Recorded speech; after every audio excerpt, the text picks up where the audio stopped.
అందరికన్నా పెద్దవాడేమంట ఆలోచన చేసిందంటే నా మరదలు రాగ ముందుకు నాకు తిననీక తిండి లేకుండా కట్టుకోనిక బట్ట లేకుండా పెట్టుకోనిక సొమ్ము లేకున్నది నా మరదలు రాగమ్మ వచ్చాక తిననీక తిండి కలిగింది కట్టుకోనిక బట్ట కలిగి పెట్టుకోనిక సొమ్ములు కలిగినవి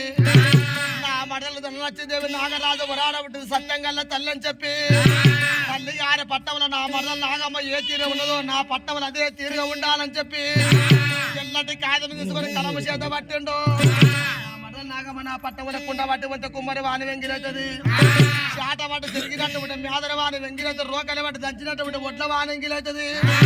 నా పట్టముల నా మడల సంసారం చేయరాదు 7 మంది వన్నల దమ్ములు 6 మంది 6 నాగమ్మ చేతికి దాసొంత పని చేయాలి కానీ నా పట్టముల సంసారం చేయరాదు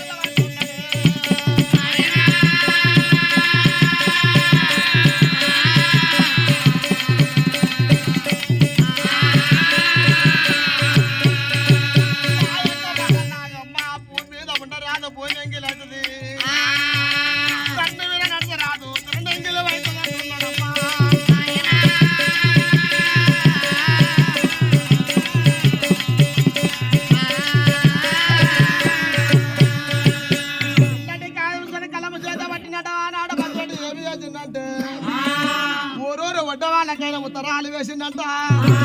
ఏరాయన వడ్డ వాళ్ళకి పేల మెడలు ఉండి వేస్తానంటుండంట తన ఊరు ఉప్పల కాలు వందలేస్తానంటుండంట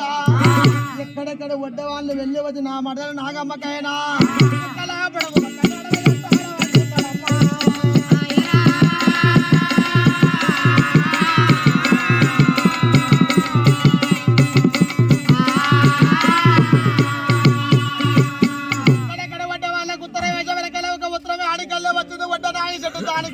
నాయన ఆనాడు వడ్డనాయి చెట్టు 7 మంది కొడుకు ఏమి చేసింది నాయన ఆనాడు వడ్డనాయి చెట్టు ఏమి చేసిందంటే 7 మంది కొడుకులు 7 మంది కోడన్న తీసుకొని కలిగాడు నాగమల్లి కట్టుకొని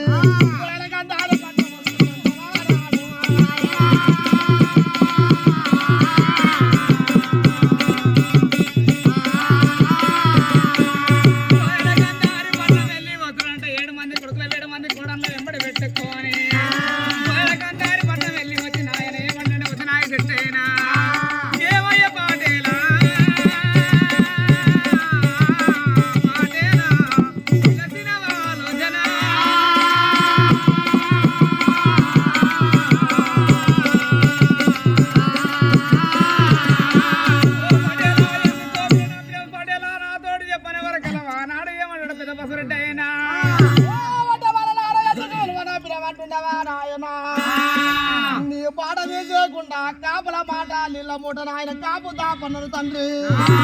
7 మంది కొడుకుల 7 మంది కోడన్న తీసుకొని కలిగడు నాగబండి కట్టుకొని వెళ్ళి వచ్చిన ఆయన నీ దాని గత పనులు చుట్టుకో రూపాయిస్తామని ఆశపడి వచ్చినమంటున్నారా ఏమి లేదు పడ్డమన్నారు నా మాట నాగమ్మ నా ఇంటికి మనం వచ్చింది పుట్టు బుధవారం నాడు బునాదులు పోయాలి చెట్టు శనివారం నాడు సాలేరు పంచాలి కత్తెర కూడా నా మరదలు నాగమ్మకైనా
మూడు గడిగల నా మరల నాగమ్మకు సుక్కలాపుడు లెక్కబడ తయారు చేయాలి